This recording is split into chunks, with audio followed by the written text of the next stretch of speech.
Hi there, it's Tweed Scott, and I'm back with another edition of the Texan Edge. You know, Texas has had to start over more times than we can usually even remember. And one of the clearest examples of that came after the Civil War.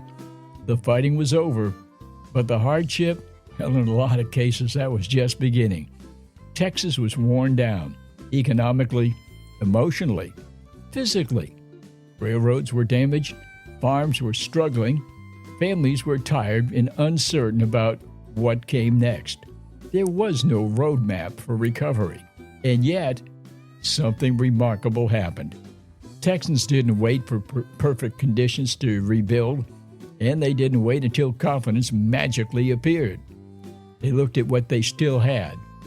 Some land, maybe some livestock, lots of stubborn resolve, and they started working forward from there. And out of that difficult period came the great cattle drives, expanded trade routes, and the rebuilding of towns that would shape modern Texas. None of it felt historic at the time, but it did feel necessary.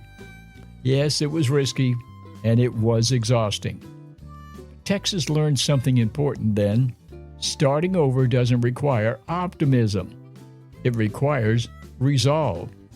That history matters because it reminds us that beginnings aren't always exciting. Sometimes they're quiet and uncomfortable, and sometimes they begin with doubt instead of hope.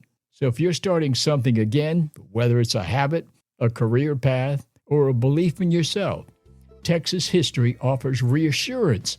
You don't need enthusiasm to begin, but you do need commitment. Enthusiasm often arrives later. Well, that's how this place was rebuilt.